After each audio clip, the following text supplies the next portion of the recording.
Hey guys, welcome back to my channel. I hope you're all doing well. Now in today's video, I'm going to review the game that was on yesterday, Arsenal vs Crystal Palace. I'm joined with a Crystal Palace fan actually. Thank you so much, Dan, for joining me today on my show. How are you doing? Yeah, all good. Thank you very much for having me. Still thinking about yesterday. Obviously, I guess we'll talk about that a bit more. How are you? Yeah, I'm really good, thanks, and I'm really glad you can come on my channel. I'm looking forward to chatting about the game as well. I thought I would just start off with just getting your thoughts on the game. Arsenal did win 1-0. From your point of view, what did you make of the game from your team, Crystal Palace? For me personally, I felt like we did very well in the first half. I thought we closed you guys out very well.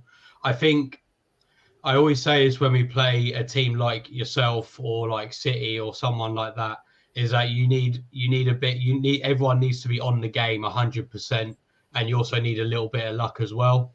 Yeah. I think we did fall asleep when we conceded the penalty, and then when you went down to 10 men as well, I think it was kind of inevitable that we weren't going to be able to break you down, in my opinion. Personally, I thought a 0-0 would have been relatively fair, but it is what it is. We lost 1-0. It's one of those. It was a game of few chances, and you took your chances, and you ended up winning. Compared to the other people I do YouTube with, they seem to think that you deserved the win. So maybe my opinion was a bit left field, but yeah.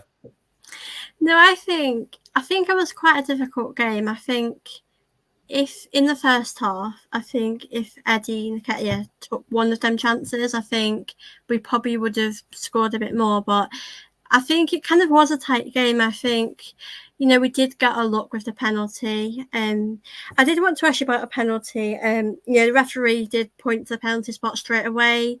For you, did you think that was a penalty? At the time, to be honest, I was looking the other way, so Yeah. I wasn't paying attention. Neither were our players. So, but I watched it back, and to be honest, I thought it was a penalty. Everyone around me who was paying attention did think it was a penalty. Yeah. The penalty, I thought at the end of the day, he's gotten through. Goalkeepers had to react. He hasn't got there quite quick enough. And yeah, I think it's a pretty obvious penalty, to be honest. Yeah. I think for us, obviously, I was just relieved that we got that goal because I think it's a game that we should win. It's a game that we always find difficult, like those away games. But I think sometimes it's just about getting them 3 points. Our first 2 games, we've not really been playing that beautiful football we played last season. But I suppose with our team, we're sort of adjusting to this new team, new players. But for you, I did want to talk about that Tomiyasu situation. It's sort of been a big talking point online. He did get 2 yellow cards. The first one was because he took a bit long, from the throw-in, and the second one was that he pulled Ayu's shirt.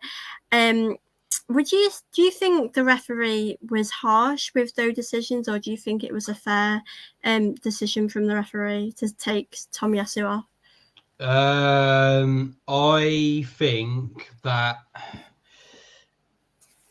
think the thing is with the first one, if you are time wasting, yes, it should be a yellow card. But I think there was a lot of time wasting by quite a lot of people anyway. Yeah. To single him out might have perhaps been a bit unfair. But so in isolation, yes, I think both yellow cards were reasonable.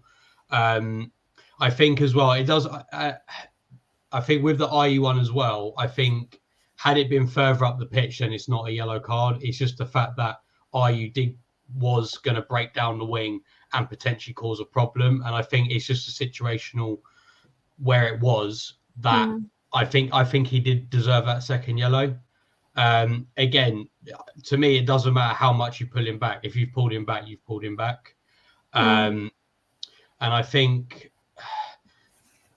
yeah. And also as well, I didn't see a lot of remonstrations from the Arsenal players either. I kind of feel like if it was that bad a decision, I think they would have been a bit more upset about it.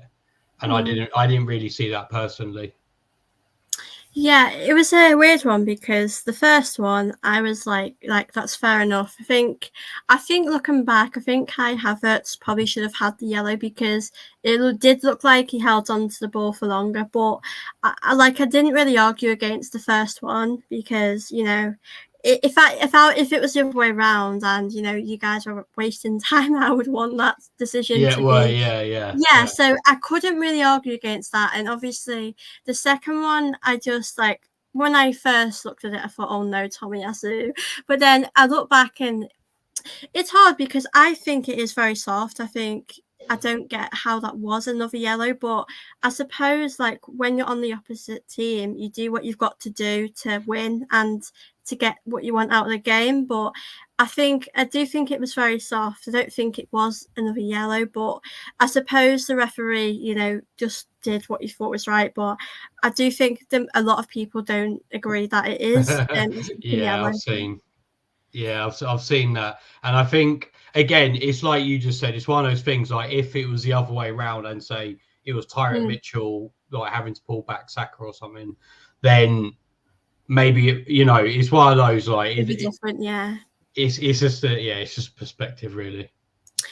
Yeah, it's hard, isn't it? Because I suppose if it was Arsenal, a lot of fans would be wanting that to be a second yellow. But yeah, it's one of those. But I think for Arsenal, because for over the last few seasons, we have had quite a lot of red cards and we've sort of calmed it down now where we don't get that as much. We don't really get sent off. But I just think Arsenal know how to manage that, which is always a good thing. But I think when we went down, I was upset, but I just knew that we have what it takes to kind of fight out that win. But as we said, it was a very harsh decision from the referee personally. But Crystal Palace, I thought they did okay. I think probably a draw. I think they probably deserved a little bit out of the game, something else, because we didn't take our chances and you did have chances. I thought, you did look good, organised, and you had a few chances going forward. And what positives for you from your team do you take from that game? I think as I said, first half defensively, I thought we were very good. I think we kind of did what Forest did a little bit in your first game, where you kind of you made it like they did. We made it quite hard on the wings for Saka and Martinelli to get behind, and it kind of felt, and we tried not to allow your players to have an overload on that side, and I thought we did do that very well. Personally, I was always more wary of it down your right-hand side with Saka because Jeff Schlupp doesn't necessarily track back so much. But overall, I thought we did really, really well in that respect. Going forward is maybe another story. But, yeah, I would say I think we showed that defensively and our core was very good. And also, I think Roy Hodgson set us up very well as well. He made it very hard for you guys. And so that's what I would definitely take from it. We also had a couple of players come on at the end. We had Raksaki, who's one of our youth players, come on. He did all right, and Ahamada as well. He's another young player who we bought from Stuttgart. Again, he did quite well as well, I thought. So those would be the positives I would take from it. Yeah, I agree. I think defensively, I think we did really good. It was really hard, like you said, in the first half, especially for Arsenal to kind of get any chances to score. I think he defended so well. It did make it really difficult for us. But like you said, going forward is something that you kind of need to work on. Would you bring anyone else in? The transfer window still around. Do you think you need to strengthen and bring some more players in? Yeah, for sure. I think yesterday was a perfect demonstration of that, to be honest. I mean, I think because the thing is, I think when it went down to 10 men, I think it did not kind of play into your favour, but because the impetus was put on us to attack, you sat back, which is, that's what I would do. And I think for us breaking down even a low block of say like a mid-table team, for us, we find doing that really hard, especially when Eberechi is like our only real creative outlet who can like create a spark. So when it was just Ebbs, I think when you were defending, you put players on him, and then you kind of nullified us really, for that exact reason. And okay, yeah, Elise is going to come back in a couple months, but besides them two, that's kind of it. So for me, I would like to bring in another striker, because even though our striker did all right, Edouard, I thought, we still need that cutting edge a little bit. And also on the left-hand side, again, we signed the young Brazilian França, but he's young. He's coming from another continent. I think we do need like another experienced winger who will just come in, do all right, push him to be better for maybe a season or two. That's what I would do. And also, I do think we need a new left back. I thought Ty Mitchell did play all right, but I do think we can upgrade on him. And also, I think he lacks competition, because if he gets injured, the only other player who can play there is Jeff Schlupp, who played left wing yesterday, or one of our youth players. So, for me, I don't think that's quite good enough competition for him. So yeah, for sure we need that. But our problem is money. Like I was talking to one of your fans yesterday, Bargav, after the game, and he was saying about like us buying Balogun, for example, for 50 million euros. But it's like, even if we did want him 50 million euros, we can't afford that. That's the problem. Yeah. We need to like sell players for us to buy. We do have a little bit of money, but not great deals. That's the main problem. Yeah, as well, like for Balogun, I think Arsenal, if they do sell him, which I think we will, I think they would want a bit of money for him. And like you said, you'd have to sell players to buy him, because it'd be a bit much. But yeah, I definitely think, Crystal Palace will do well this season. And I think they were really good. And like, I think maybe on a different day, you might have won that game, or you might have got a result, because you were good going forward at times. And, like for Arsenal, we did have to sit back, like you said, for such a long time. Luckily, we've shown that togetherness, that we can kind of sit back and get these wins. But for you, like Crystal Palace, do you think the fact that you never gave up at the end, you kind of went for it, shows you the character and of your team? Yeah, I mean, I think so. I think given the players that we did have on the pitch, I think we did all right. Like I've got no qualms with like how we played. Really, I think we could have had that bit more of a cutting edge towards the end, because I say you did have less players, but then at the same time, I look at who we had on the pitch, and I don't see, apart from maybe Eze, I don't see who else provides that spark. Really, that's the problem. But no, I think I agree. I think we'll do well. I think we're going to have another season. I saw a good tweet that says you have like the people competing for Europe, then you have everyone else competing for relegation, and you have Crystal Palace in 12th. Which you know what, if I will finish there again, it wouldn't surprise me. But I'm just hoping that we build slowly, really. Yeah, definitely. And like last season, you did finish 11th, and this season, like from what I've seen, you do look good. And if you bring other players in to help you going forward, I think you'll do really good.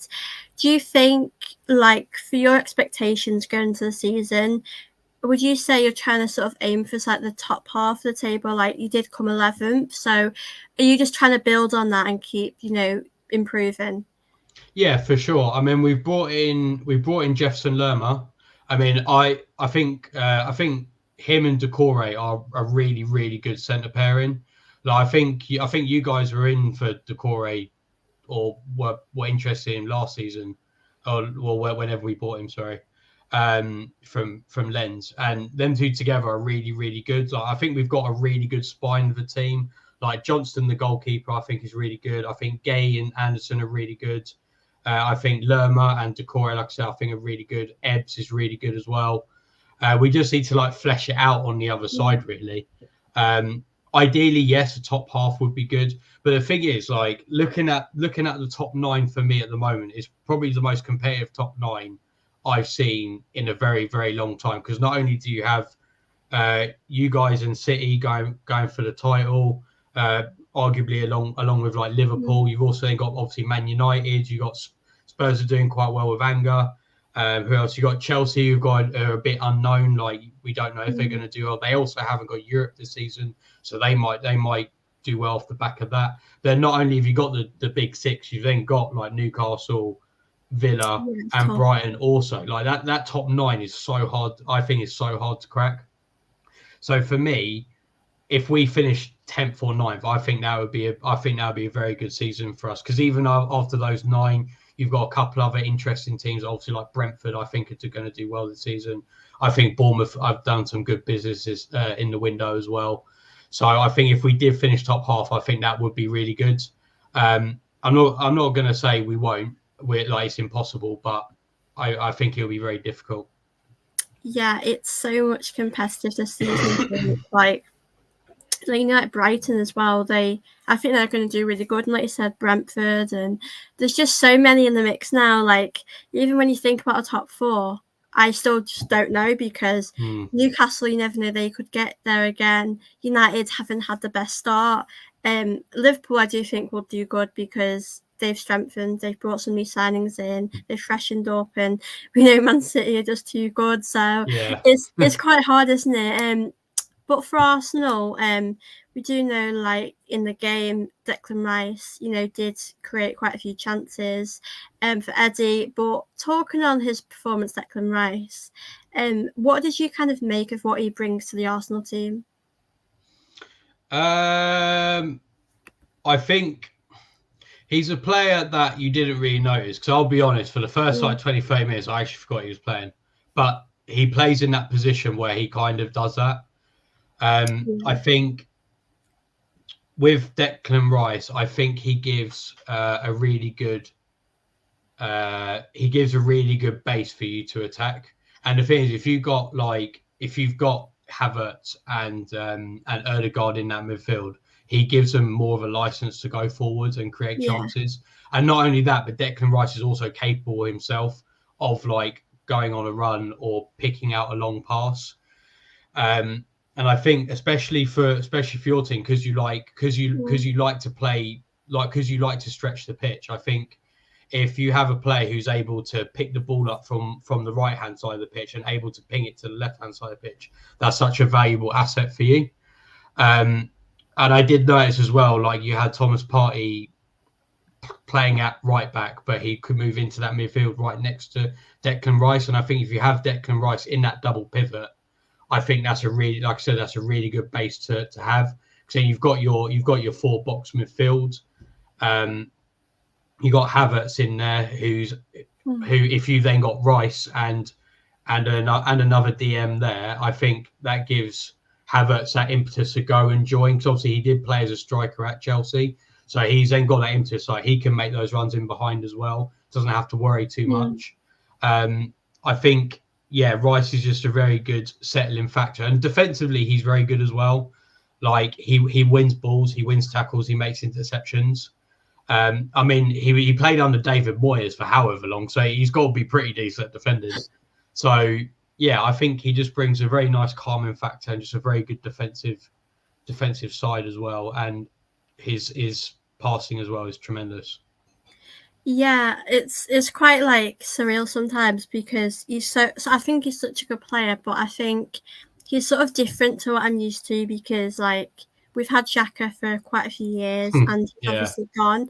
And with Partey right back, I mean, I'll give Arteta the benefit of the doubt. I'm sure he has his reasons for that, but I think like when Partey's there midfield, he helps us so much. He's a great player for us, and it's just nice to have Declan Rice. I think that was probably his best game for us yesterday. I think like if Eddie finished some of his chances, like even if it was just one, I think it would have looked good on Declan Rice. He's done because he would have got some assists for that because he's shown like he can help with that. But we know Kai Havertz is like a new signing for Arsenal. He's been under a lot of harsh criticism. We know at Chelsea, he did score in the Champions League final, but he didn't hit it off there really in the way he probably would have wanted to.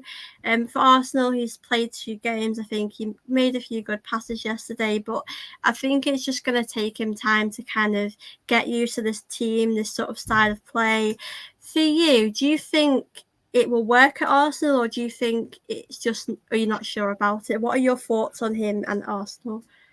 Kai Havertz specifically, I mean, at Chelsea, I think like some comments I have, some of my friends who are Chelsea fans, they said like they were never really sure what his best position was, which is an interesting thing. I mean, I haven't studied him enough to definitively say what I think his best position would be, but I think I'm going to probably annoy some Chelsea fans, but then you might quite like that.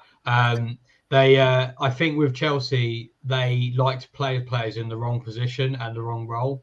So I think looking at players' times at Chelsea, I think sometimes is a bit of a bad, not like a bit of a misnomer really, because I don't think that they play their players to a lot of their strengths a lot of the time. I think with Havertz, I think you've got a player who is able to hold up the ball quite well. So if you are struggling to break down a low block, like he can just provide that little bit of, because like I'm not being funny, like Jesus can't really do that, I don't think. Nketiah, I think is decent at it, but I think Havertz is very good at holding the ball up and stuff like that. So if you are struggling to, I don't know, break down a team, you could move Partey into midfield and then bring on a right back or whatever, and then move Havertz into a centre, into a striking role or whatever. He just gives an extra dimension. I think he's a good signing personally, and I think overall, I think you've got a very good manager. I've always rated Arteta. I mean, he studied under Pep Guardiola for years at City. I think you've got I think he's still there, but you've got a very good set piece manager as well. That Nicholas Jova guy. But I think that's also a very good thing to have. Not a lot of teams tend to have that, which I think is very good that you do. I think you're going in the right direction. You just got to keep profiling players, make sure you pick up good players. I think the system works. You just got to find players who are either as good or better in that position. And also, I think what Arsenal and Arteta will need to learn is kind of what Guardiola has learned and what other great managers of the past have had to do is continuously rebuild teams. Yeah. Like for example, like Guardiola, when he came, his team then was totally different to the team now. Even to last season, you could argue it's a bit different because they don't have like Gundogan, for example, but they just bring in similar players and they keep that system going, and they don't dwell on players for too long. They say, okay, they're maybe getting on a bit. We need to bring in a similar player. What can we do about that?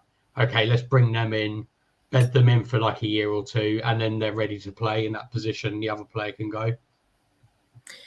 Yeah, definitely. I think, like, especially under Arteta, I think we have sort of come a long way. And I think, like, when we played you guys yesterday, it just made me think, like, I think a few seasons ago we wouldn't have won that game.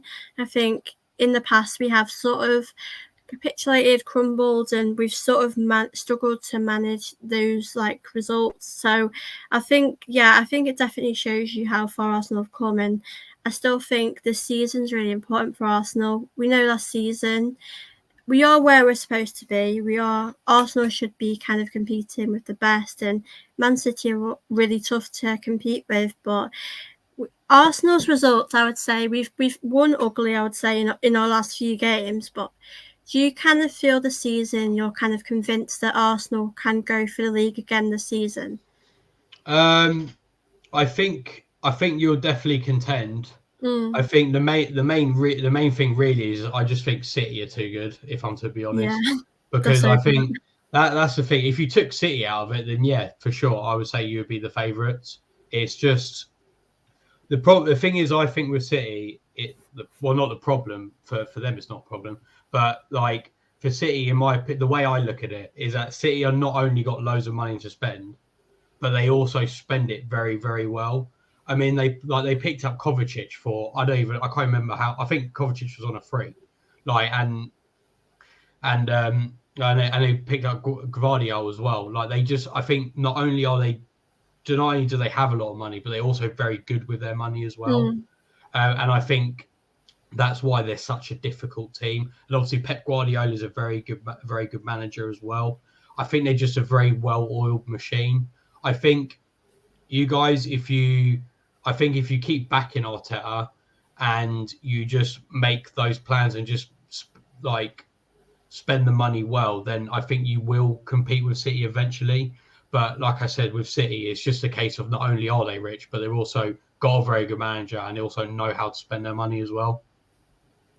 Yeah, they're just so good, and it really annoys me sometimes because. Yeah, I mean that Liverpool City must be the bane of not only you but like Liverpool as well, and just like every team who's been very good but just hasn't won it because City have just been better.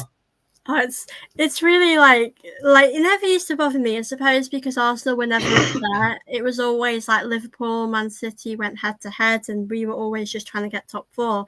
But now, when it's us, it's really hard. But I'm like you, I definitely think they are quite smart with the players they bring in.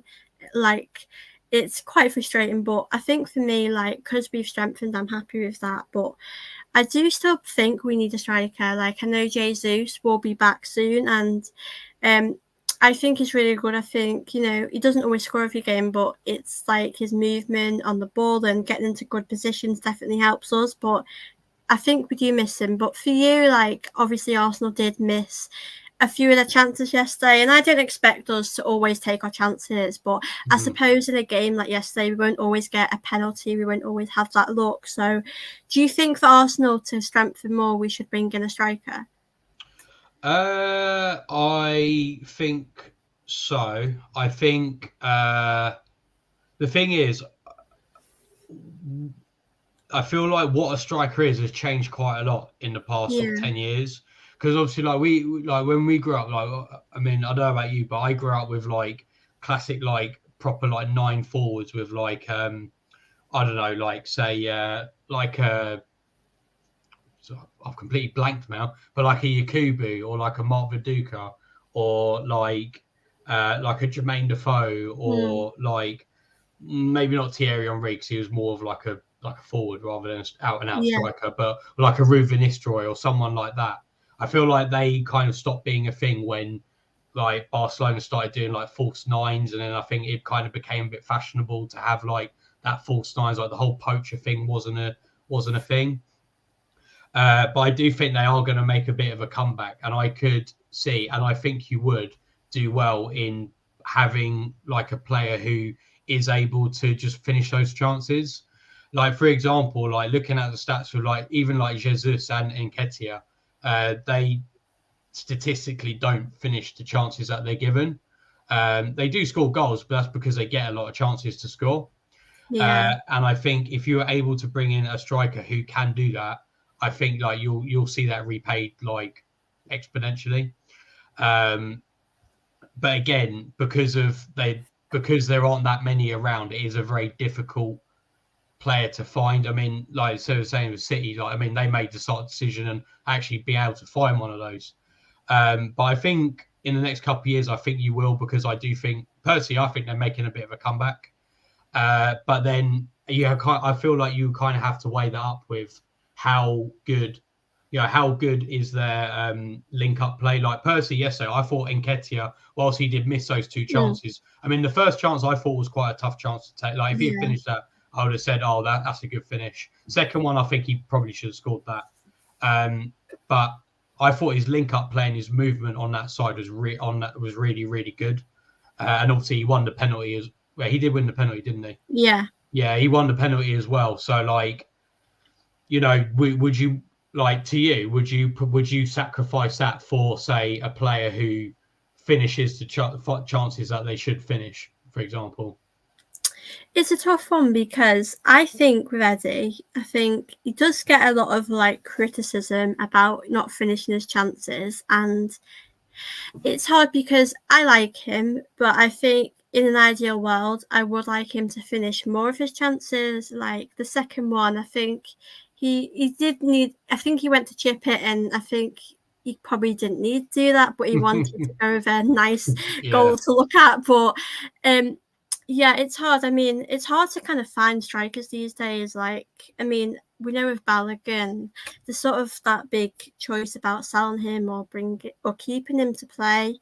But yeah, I think it's hard because I do think Eddie should still stay in this team and have those opportunities because we will be in other competitions this season, like the Champions League, and we want Jesus to play as well as much as he can and without getting injured, because with injuries this season we've not started great with like Timber as well. So yeah, of course. I think I would definitely keep him, but I do think we should bring a striker in because I think I want us to kind of win the league and go for it. I mean, it's hard to win it because I think last season was our opportunity and we didn't have the experience that we have now. We've obviously strengthened. We brought some, we've got like Declan Rice, Timber and Havertz, and we've obviously added that, which helps. But I think the season, like you said, it's going to be tough. Like the top 9 there's just so many teams that have improved, and like with Chelsea, like I don't really know what to expect from them. I think they will do better than last season, but I think like with Arsenal, they've got new players in. They're just sort of like adjusting to the team, and they're sort of So I think it's going to be hard for any team, but I definitely want Arsenal to compete with Man City, even though it'll be hard. But yeah, I think that's what I'd want from Arsenal this season. But I did want to kind of ask you before I end up this close the stream up. To those that might not know you, because this is the first time talking to you as well, you do have a channel, don't you? Do you want to just tell people a bit about that and what sort of content you do? Yeah, thank you. So I do have a YouTube, but it's gone a bit on the back burner a little bit. So I'm part of a group of Palace YouTubers called Eagle Eyed Bull. It's Eagle Eyed Football on YouTube. On Twitter, it's Eagle Eyed Bull because it couldn't fit. So I'm part of them. We do like fan cams. So like next time Arsenal play at Selhurst, if any Arsenal fans want to come down and give their thoughts, please do. We had an Arsenal fan on yesterday. They've appeared on AFTV a couple of times as well. So that's some of the other guys on there, Rich and JC. We do lots of content as well. We don't just do specific to Palace. One of the other members, Nikki, also does like a Premier League review show, which will be on later. It's on every Tuesday. The Twitter as well, I've started doing like a scout thread. So what I used to do on my old channel was like more like stats and stuff. So I do like a scout thread on there. So if you're interested in like scouting young players and stuff, have a look on there every Monday. I'll be releasing threads. But that's it. Yeah, that sounds great, and I will link your social media in the description so people can give you a follow. And it's been really lovely to talk to you today, to hear your thoughts on Crystal Palace, and I do hope you have a good season and wish you all the best. And I hope you all watch this. Sorry to the Crystal Palace fans that didn't get that win, but I hope the Arsenal fans enjoyed it. But yeah, I've really enjoyed having you on today, and I hope you guys enjoy this video to those that might watch this back. And yeah, I will see you all in my next video. Bye. Thank you very much.